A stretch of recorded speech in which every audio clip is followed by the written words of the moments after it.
Assalamualaikum kepada semua follower Pak Emma. Terima kasih sekali lagi bersama dengan Pak Emma untuk slot tazkirah Pak Emma. Okey, untuk hari ini kita bersama dengan seorang tetamu. Kalau pernah mengenali beliau mesti akan tahu. Saya nak perkenalkan kepada follower yang belum mengenali lagi. Kita bersama dengan Ustazah Siti Fathiyah Mahmud, pensyarah Akademi Pengajian Islam Contemporary UiTM Shah Alam. Assalamualaikum Ustazah. Waalaikumsalam warahmatullahi wabarakatuh. Sihat? Sihat, alhamdulillah. Okey, kita bersama dengan Ustazah untuk topik yang saya rasa agak menarik untuk ibu-ibu. Ni kita fokus pada ibu, topik yang kita akan bincangkan iaitu rawat jiwa ibu selepas melahirkan. Elak kemurungan. Sebab kita tahu ibu-ibu yang selepas bersalin mungkin akan ada emosi yang tak stabil. Kita akan rasa penat, letih kan, dan dengar anak menangis malam ke, lepas tu suami pula buat-buat tak tahu ke, dan juga ada anak-anak yang lain yang memerlukan perhatian ibu. Jadi kita nak mintalah sikit Ustazah Siti Fathiyah beritahu apa yang boleh ibu-ibu lakukan untuk memastikan emosi jiwa ibu tu sentiasa tenang, rasa nak marah anak pun kita boleh kontrol. Jadi kita minta selepas ini Ustazah kongsikan kepada follower Pak Emma. Okey Ustazah, sebelum kita masuk untuk sesi lebih lanjutlah perbincangan kita ni, saya nak minta sikitlah Ustazah, mungkin boleh bagi intro sikit mengenai tajuk kita ini. Boleh Ustazah? Okey, boleh. InsyaAllah boleh. Kalau kita lihat tajuk kita hari ini, yang berkaitan tentang kemurungan, tentang nak merawat jiwa, dan tentang kalau kita tengok selepas melahirkan, maksud dalam pantang lah ni. Kan? Kalau kita tengok memang kita tak nafikan banyak cabaran dia, banyak dugaan dia. Terutama sekali dari segi emosi. Bila kita bercakap tentang perempuan ni, memang emosi ni memang dekatlah dengan kita. Apatah lagi apabila kita dalam pantang. Jadi banyak dugaan kita, banyak cabaran kita, terutamanya pertama emosi kita. Macam yang Amalia sebut tadi kan lah, dengan macam-macam dugaan semua tu. Kemudian dari segi orang perempuan ni, macam mana sekalipun dia nak perhatian, terutamanya daripada suami.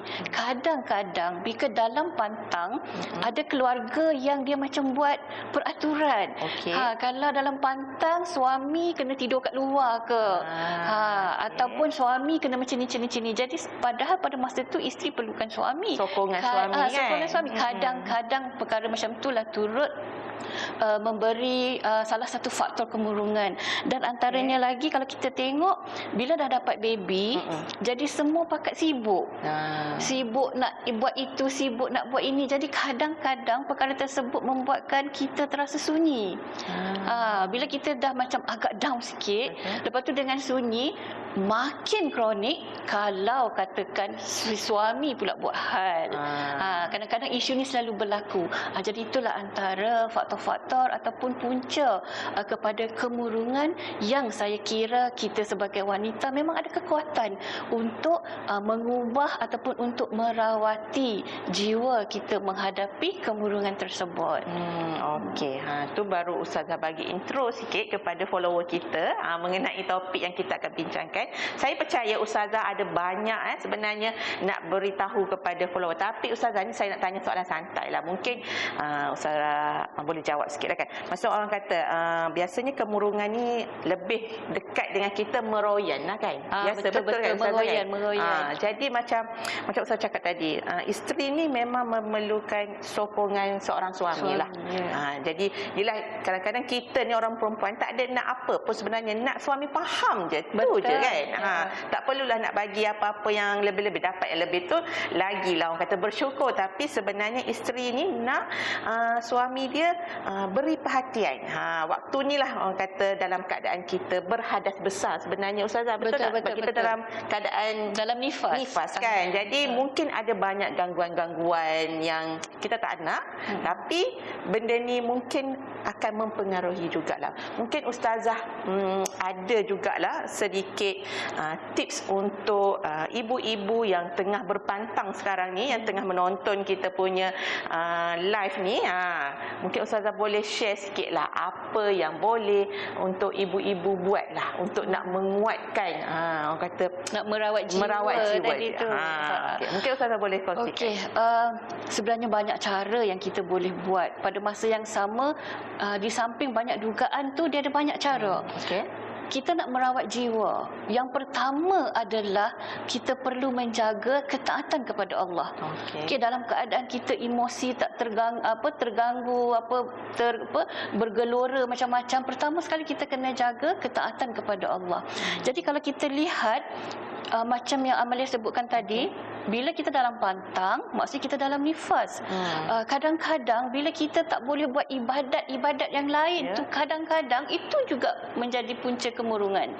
Contohnya kalau dalam bulan Ramadan, tak boleh nak puasa, tak boleh nak solat tengah malam. Kadang-kadang benda tu pun menjadi kemurungan. Tetapi ibu-ibu kat luar sana yang tengah berpantang, yang bakal berpantang, ataupun yang tengah belajar ilmu-ilmu kepantangan ni, kita kena lihat apabila kita tak boleh solat, tak boleh mengaji Quran dan sebagainya sebab berada dalam nifas, itu juga adalah merupakan ketaatan kita kepada Allah. Sebab apa kita tak solat? Memang Allah tak bagi kita solat, kita dalam nifas. Jadi itu merupakan salah satu bentuk ketaatan kita kepada Allah.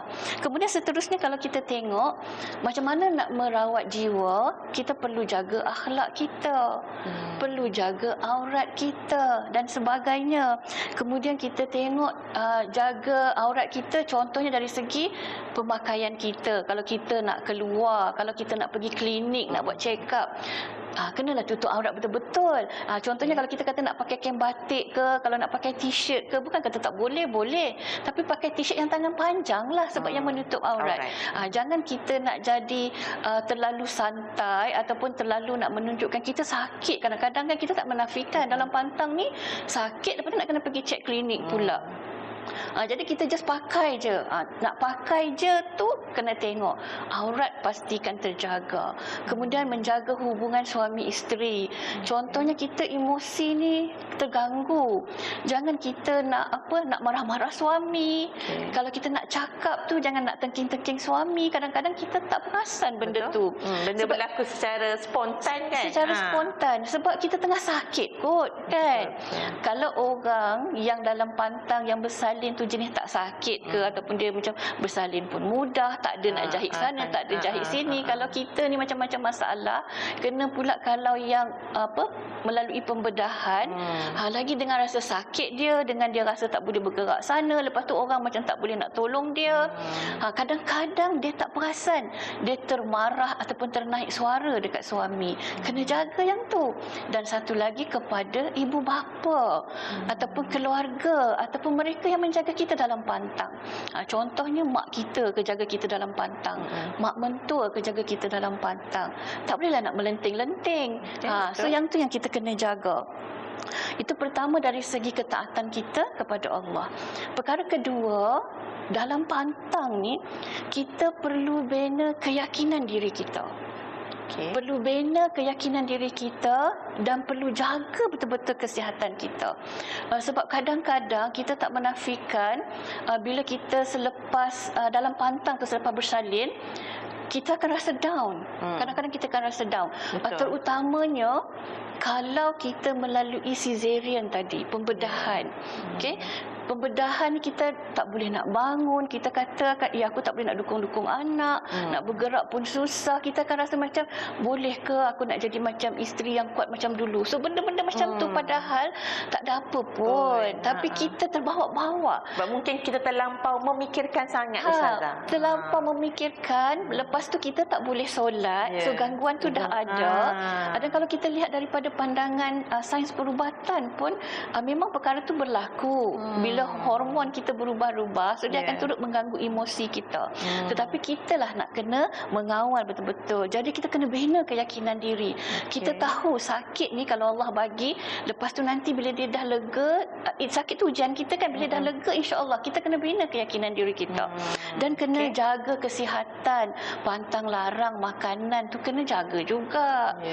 Walaupun kita kata kalau orang dulu-dulu kan pantang mak-mak kita boleh, dulu itu tak boleh itu tak ini boleh kan. ini tak boleh ini, kena pantang 60 hari, makanan ni kena 100 hari. Tapi kadang-kadang kita ni jenis nakal. Curi-curi juga minum ais ke, minum apa ke, makan tak apa-apa ke. Jadi yang itulah kita kena jaga. Termasuklah kadang-kadang bila dalam pantang, jangan angkat berat-berat. Kan kita tahu benda tu. Walaupun kita kata kita mampu, tapi sebab dia akan kesan dia nanti bila kita dah tua nanti. Jadi itu penting kepada menjaga, membina keyakinan diri kita dan menjaga kesihatan kita. Jaga betul-betul. Okay? Kemudian kalau seterusnya kita tengok macam yang Amelia sebutkan tadi, bila dalam pantang ni kita sangat memerlukan sokongan keluarga. Sokongan keluarga sangat penting. Pertama bila kita sebut dari perasaan kita, emosi, rasa down ataupun macam yang Amelia sebut macam meroyan semua tu, kita bukan nak ikut sangat pun, tetapi kadang-kadang dia mengganggu kita. Jadi perkara macam ni dia perlu sangat sokongan daripada keluarga. Okey, contohnya kalau kita katakan bila si ibu tak cukup tidur.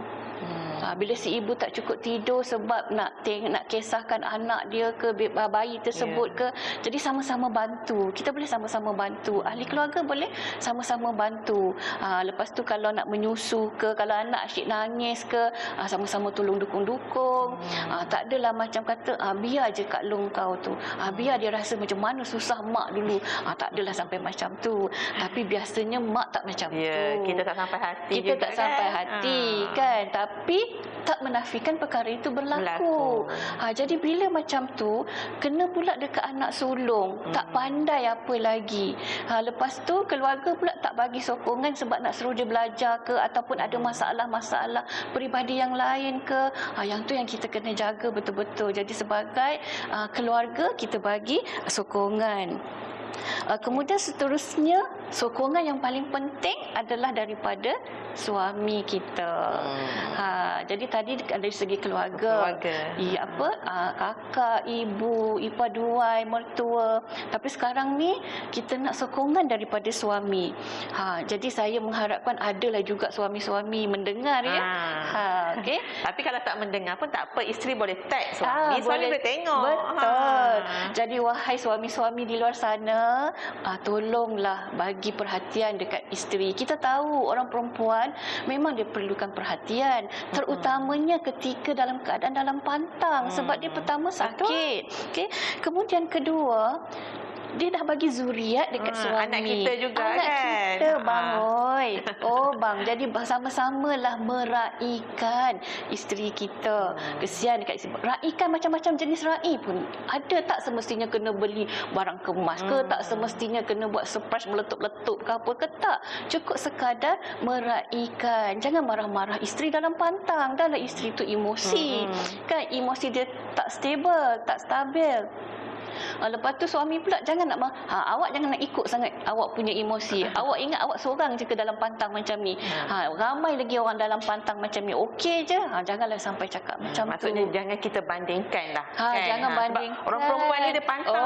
Dia pantang untuk nenek. Kalau kita bandingkan dengan kawan dia ke, dengan siapa ke, itu agak-agak sensitif lah. Betul. Orang perempuan ni dalam keadaan mana ketika dia pantang dibandingkan dekat tempat kerja ke, dekat rumah ke, dekat jiran-jiran ke, sama aja. Jadi apatah lagi apabila dia bergelar seorang isteri, seorang ibu dan dalam keadaan pantang. Jadi suami-suami beri perhatian. Kemudian kalau kita lihat kadang-kadang suami ni dia ada jenis yang dia pandai masak. Dia pandai jaga orang dalam pantang dan dia nak jaga isteri dia sendiri dalam pantang. Itu bagus tu. Memang ada kan, tetapi mungkin tak ramai lah kot. Dan isteri akan rasa seronok sangat kalau suami dia yang jaga dia. Cumanya bila suami yang buat semua, dia akan jadi suami sibuk.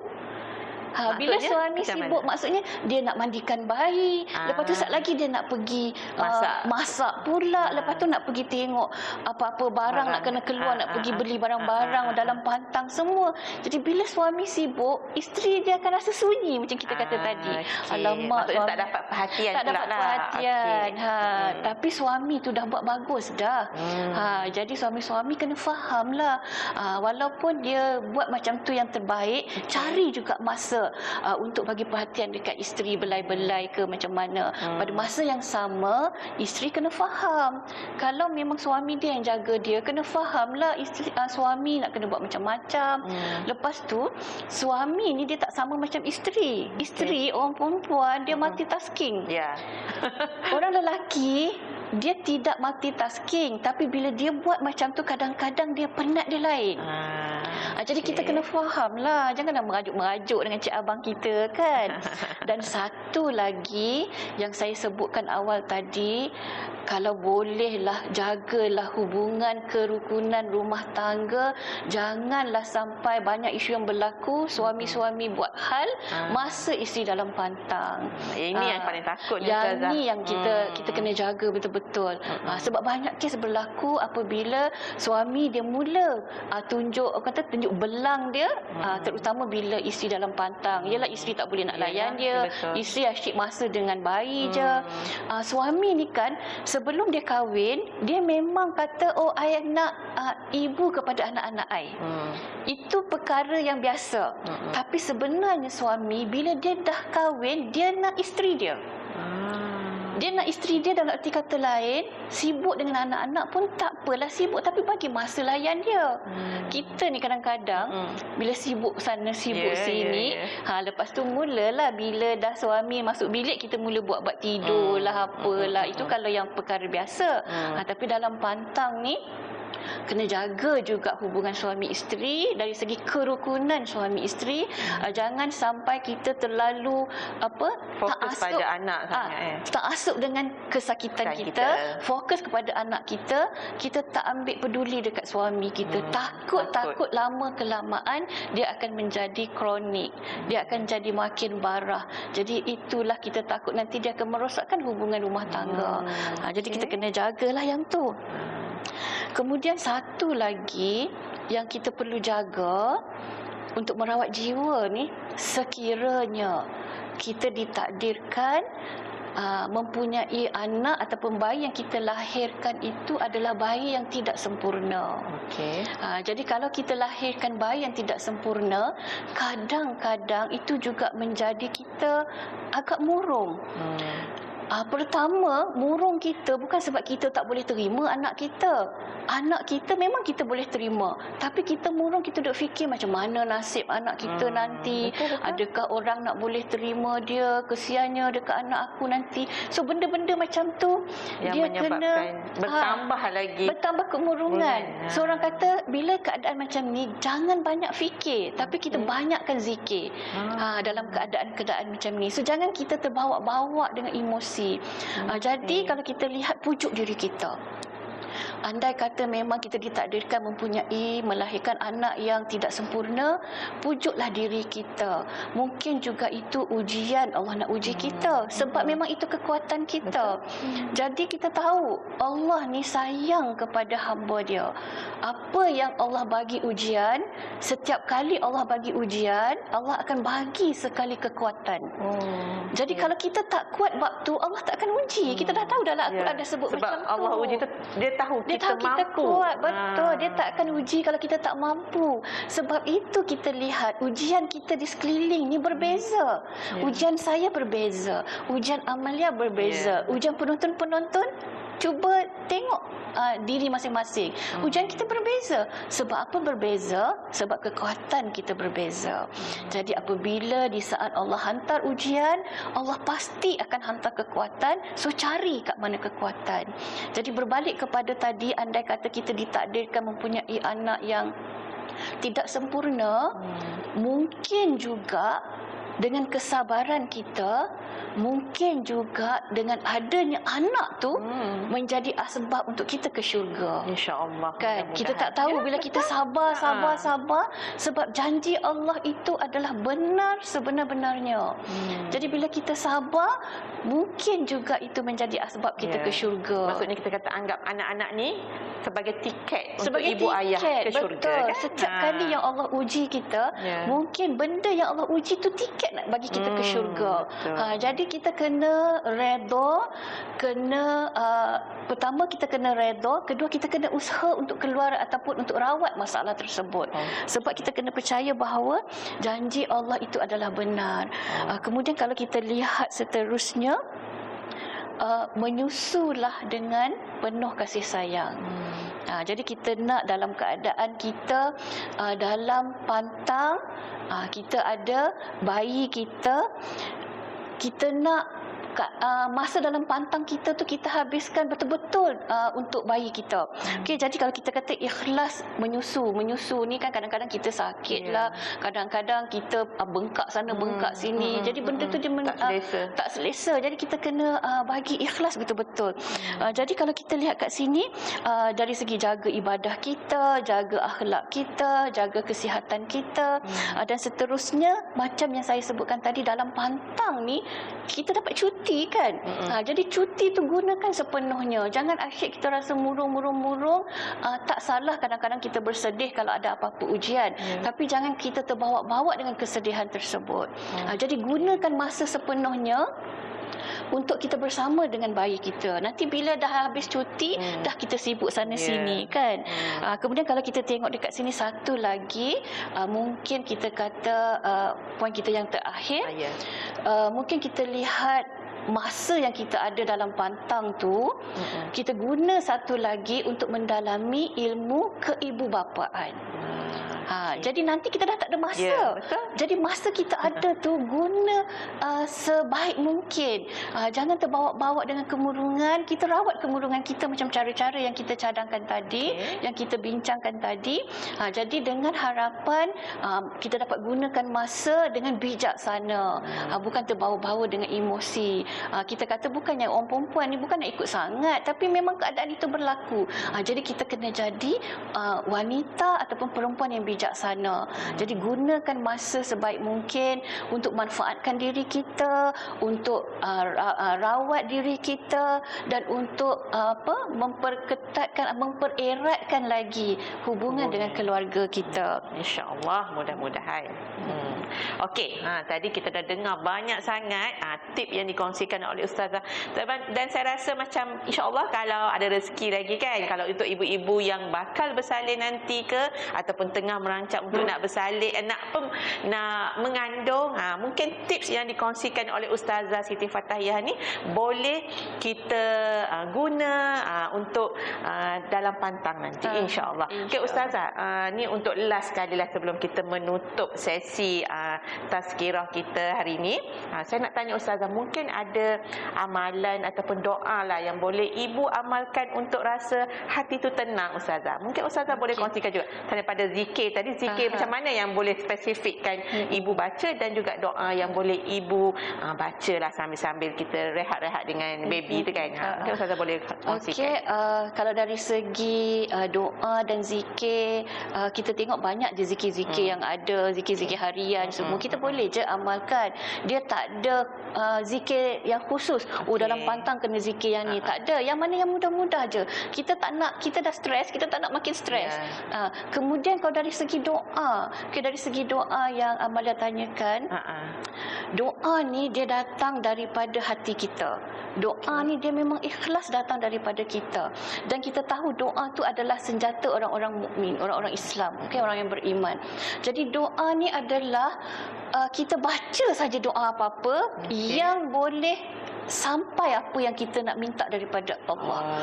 Tak kiralah doa tu dalam bahasa Melayu ke, doa tu dalam bahasa Arab ke. Kadang-kadang kita sampai nak menghafal-hafal doa semua tu kan. Tapi doa yang yang kita boleh baca. Doa pertama, doa untuk diri kita, kedua doa untuk keluarga kita, doa untuk anak-anak kita dan juga untuk doa untuk ibu bapa kita. Seterusnya doa untuk sekalian muslimin dan muslimat. Jadi kita kena ikhlaskan diri, kita kena dekatkan betul-betul diri kita dengan Allah pada masa tu. Sebab nak solat tak boleh, nak ngaji tak boleh. Jadi doa sepenuh hati dan sepenuh ikhlas, minta bagi Allah dengar dan Allah makbulkan. Jadi kita doalah dalam bahasa Melayu pun tak apa. Bagi anak aku ni berjaya dunia akhirat. Jangan berjaya dunia sahaja, berjaya dunia akhirat. Bagilah anak aku, keluarga aku dapat menghadapi semua dugaan yang Allah bagi dengan penuh kekuatan. Tingkatkan iman kita, iman anak-anak kita, dan seterusnya kita nak sama-sama kita berjaya dan bahagia di dunia, dan kita nak sama-sama bawa semua ke syurga. Itulah yang kita nak doa selalu. Dan kalau katakan kita anak sulung ke ataupun dah ada anak ramai ke, masa dalam doa sebut nama anak kita satu persatu. Okey, ini tips yang ini yang memang saya amalkan. Saya memang amalkan doa setiap waktu. Kalau waktu solat kita boleh solat, kalau tak boleh solat pun saya doa, dan saya sebut nama satu persatu anak-anak saya dalam setiap doa saya. Yang tu saya tak pernah tinggal. Dan saya pun boleh amalkan juga ni Ustazah. Pertama anak-anak, dan kedua jangan lupa ibu bapa kita. Jadi yang itulah yang nak kita amalkan betul-betul supaya Allah pelihara keluarga kita. Kita nak sama-sama bahagia di dunia dan sama-sama masuk syurga. Jadi insya-Allah. Okey. Tadi kita dah dengar banyak perkongsian dan juga kupasan yang sangat-sangat detail bagi saya sebagai seorang ibu juga, dan juga anda yang menonton ni saya rasa pun seorang ibu juga. Jadi kita harap apa yang dikongsikan oleh Ustazah Siti Fatahiyah ni akan dapatlah dimanfaatkan bersama. Dan kalau suami tak tengok ni, kita bolehlah tag kat suami. Jadi suami pun boleh dapat juga ilmu yang dikongsikan oleh Ustazah. Okey. So saya harap dan saya nak ucapkan terima kasih pada Ustazah. Dan kita mungkin boleh jumpa lagi dengan Ustazah untuk sesi dan topik yang menarik lagi, insya-Allah. Dan saya nak akhiri sesi tazkirah kita hari ini dengan ucapan terima kasih dan Assalamualaikum. Bye.